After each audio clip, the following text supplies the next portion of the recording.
halkani waa deegaanka baxda gaabo ee gobolka Mudug ee bartamaha dalka waxaana mid ka mid ah deegaanada hoos yimaada degmada Bandiriley ee galbeedka gobolka Mudug deegaankan waxa sanadihii la soo dhaafay hanaqaad buuxa ka gaaray soo saarka beeraha taasoo ay maal gashadeen muwaadiniin ama ganacsatada deegaanka u dhashay halkan waa beerta ugu weyn deegaanka baxda gaabo oo sanadihii la soo dhaafay ka baxayeen dalagyada kala duwan taasoo manaafacaad buuxda u yeelatay bulshada ku nool deegaanka baxda gaabo iyo tuulooyinka hoos yimaada beertan waxa hirgeliyay gudoomiyaha deegaanka Dhalaweyn Xafaa waxaana ugu talagalay in ay qayb ka qaadato kobaca deegaanka iyo wax soo saarka dalagyada kala duwan ee ka helaan bulshada ku nool magaalada baxda gaabo iyo miyiga ku teesan inkastoo ay jiraan caqabado kala duwan oo saameyn taban ku yeeshay iyo mid togan intaba taas oo ku aadan wax soo saarka iyo dalagyada la rabay inaysan beertan ka hana qaadin haddana wax weyn ka bedeshay baahiyadii loo qabay qudaarta noocyada kala duwan ee bulshada ku nool deegaankan gudoomiyaha deegaanka ahna mulkiilaha beertan Dhalaweyn Xafaa ayaa telefishinka qaranka Soomaaliyeed u sheegay in horumar kala duwan uu ka gaaray hirgelintii beertan dhinaca kalena ay adeegyo kala duwan ka heleen bulshada ku nool deegaanka baxda gaabo iyo tuulooyinka ku teesan beertan waxay ay aasaasantaa 10 sano beeraha ma waa beer kala weyn waa beero waa badan yihiin wax u taageerana ilaahay ma yaadana ma jiro waxa u jeedaan aniga umma ilaahay u sabo maanta galmudug u noqotay ma taqaana xarunta noqotay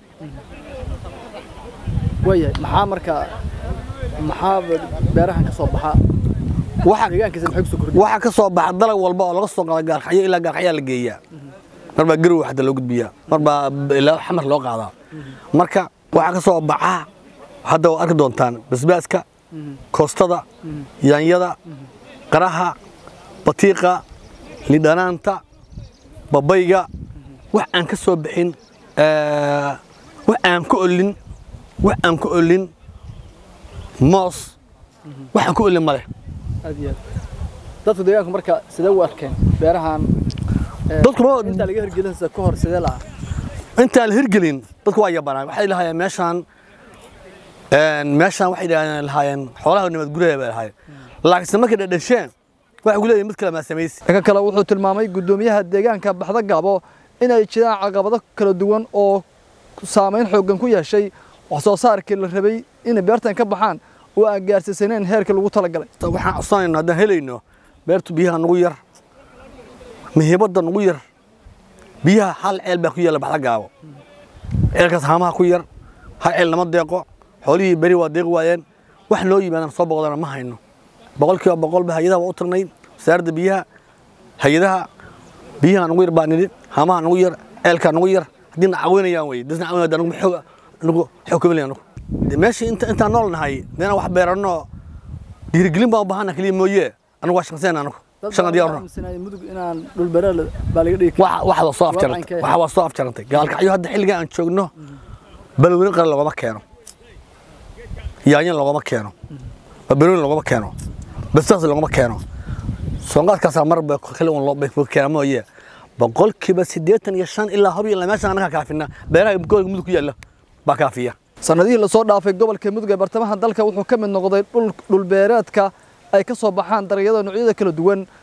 taasoo ay ku noolaadeen qaybaha kala duwan ee bulshada ku nool gobolka Mudug ee bartamaha dalka taasi waxay meesha ka saartay fikrad ay aaminsanayeen dadyo fara badan oo ku aadan in Mudug aysan ka bixin qudaarta noocyada kala duwan hase yeeshee beertan hadda sida arkaysan waxa ku beeran noocyada kala duwan ee qudaarta warbaahinta qaranka Soomaaliyeed ayaa booqatay si aanu ugu kurgalno wax soo saarka beeraleyda ku nool gobolka Mudug si gaar ah beerta deegaanka baxda gaabo ee gobolka Mudug waxaana indhaheena aanu saarnay dalagyo kala duwan ee halkan ka baxay baasha cali xashi warbaahinta qaranka baxda gaabo